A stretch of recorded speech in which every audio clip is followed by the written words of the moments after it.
Have you ever noticed how some people can spend an entire Saturday alone and come back to work on Monday looking more rested than everyone who spent the weekend surrounded by friends? We're taught to see that as strange, maybe even a little sad. But what if it isn't sad at all?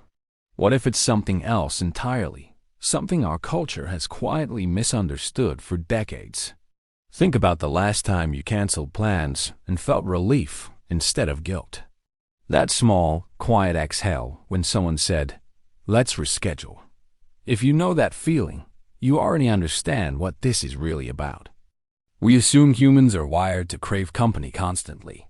We build entire holidays, workplaces, and social media platforms around the idea that being surrounded by people equals being happy. So when someone prefers solitude, we reach for words like antisocial, cold, or broken. But here's what nobody talks about.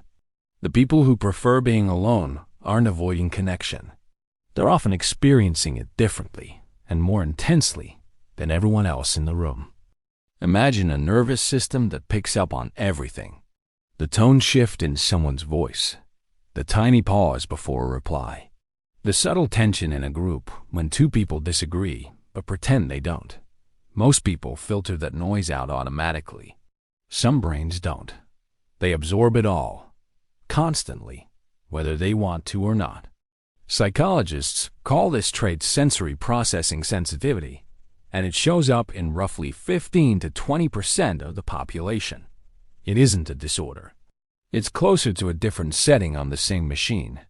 And people with this trait often describe socializing the way an athlete describes running sprints. Not unpleasant, just expensive. That's only part of the story. There's a difference between loneliness and solitude, and almost nobody makes that distinction out loud. Loneliness is the ache of wanting connection and not having it. Solitude is choosing to be alone and feeling completely fine there. Same external picture. Two completely different internal experiences. Have you noticed how a person can sit in a quiet room by themselves and feel utterly at peace, while another person in that exact same room feels like the walls are closing in? The room isn't doing that. Their nervous system is. Researchers found something unexpected when they started studying introversion using brain imaging. Introverts and extroverts don't actually experience less dopamine, the feel-good chemical tied to reward.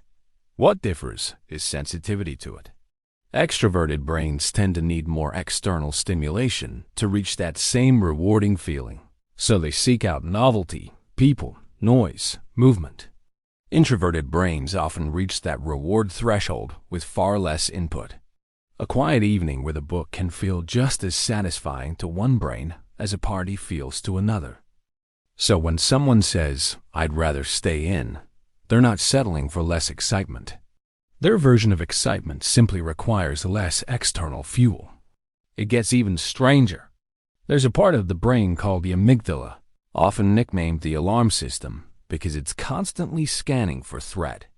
In people who lean toward solitude, studies using functional imaging have shown the amygdala can react more strongly to social stimuli, especially unfamiliar faces or crowded environments, not because they're afraid of people, but because their brain is working harder to process every micro-expression, every shift in group dynamics, every unspoken tension. Now think about a party. For someone with this wiring, a party isn't just 20 people talking. It's 20 conversations, 20 tones of voice, 20 sets of body language, all being processed simultaneously, in real time, without an off switch. By the time everyone else is ready for round two, that person's brain has already run a marathon. That's not weakness. That's a nervous system doing an enormous amount of invisible work. Here's where it becomes fascinating.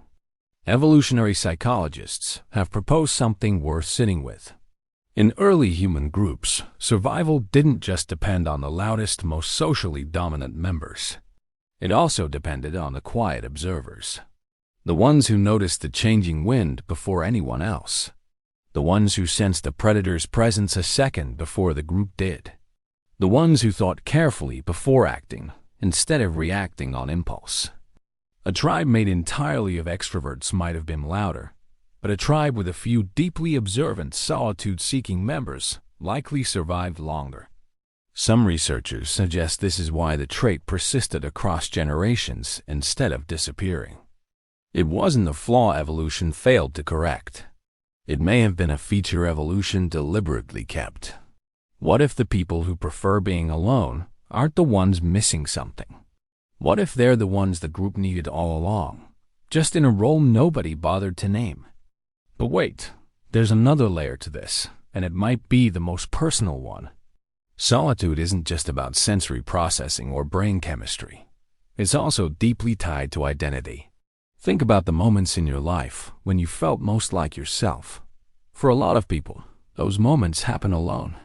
Driving with music on, walking without a destination, sitting with a coffee before anyone else wakes up. Psychologists describe this as the difference between the performed self and the authentic self. Around other people, even people we love, we naturally adjust. We soften opinions, laugh a little louder, hold back thoughts that might cause friction. This isn't dishonest, it's just how social bonding works. But it does require a kind of ongoing self-monitoring, a subtle background performance most of us don't even notice we're running. Alone, that performance switches off. And for people who feel this shift strongly, that quiet moment of not performing can feel like coming up for air. Now here's the strange part. The people who value solitude the most are often not the ones who struggle socially. Many of them are perfectly capable of holding a room, telling a great story, making people feel completely at ease. But afterward, they don't feel recharged. They feel like they've spent something. And the only way to get it back isn't more connection. It's quiet. This confuses people who love them. A partner might think, if they enjoyed the dinner party so much, why do they need to disappear into another room the second we get home? It isn't rejection. It's recovery. Two very different things that look almost identical from the outside. Attachment psychology adds something important here too. Not everyone who prefers solitude does so from a place of comfort.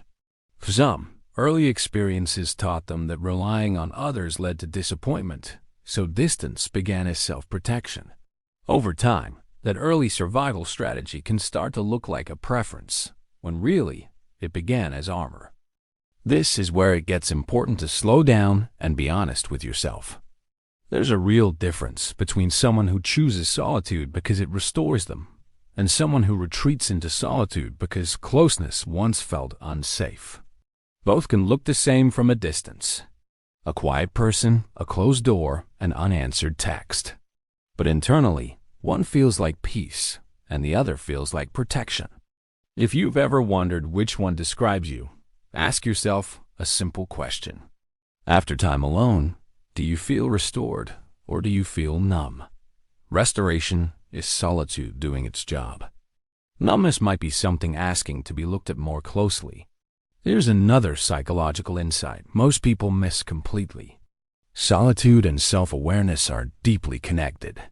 When you're constantly around others, your thoughts are often shaped in real time by their reactions. You say something, you watch their face, you adjust. It happens so fast you barely notice you're doing it.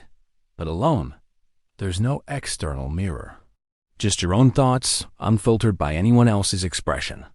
This is part of why some of the most original ideas in history, in art, in science, and personal insight tend to surface during solitary moments. Not because isolation makes people smarter, but because it removes the constant social editing that happens automatically in groups. Alone, a thought gets to finish itself before being shaped by someone else's reaction to it. Think about your own best ideas. The ones that actually changed how you saw something. Where were you when they happened? Statistically speaking, probably not in the middle of a crowded room. Now for the deeper emotional meaning underneath all of this. Preferring solitude isn't about disliking people. It's usually about needing space to actually meet yourself. And that need doesn't make someone distant or cold. It often means they feel things more, not less. Their inner world is loud enough, but it needs quiet outside in order to be heard at all. If you've ever felt guilty for wanting to leave a gathering early, or for choosing a night in over an invitation out, understand this. That instinct isn't a character flaw. It's information. Your nervous system telling you exactly what it needs to come back to balance. The real problem isn't preferring solitude. The real problem is a culture that never taught us the difference between being alone and being lonely. So we assume anyone who chooses quiet must secretly be sad. Some of the most emotionally secure people you'll ever meet are the ones who can sit in silence without needing to fill it. Not because they have nothing to say, but because they've stopped needing constant noise to feel like they exist. So here's a completely different way to see it. Maybe solitude isn't the absence of connection. Maybe it's the space where connection to yourself finally gets a turn. And the people who protect that space aren't avoiding life. They're making sure they have enough of themselves left to actually show up for it, fully, when it matters. Which raises another question worth sitting with. If solitude restores some people this deeply, why do certain relationships feel so exhausting that even being around the right person still drains us? That question leads somewhere very different, into the psychology of emotional energy, and why some connections give us life while others quietly take it, piece by piece, without either person even realizing it's happening.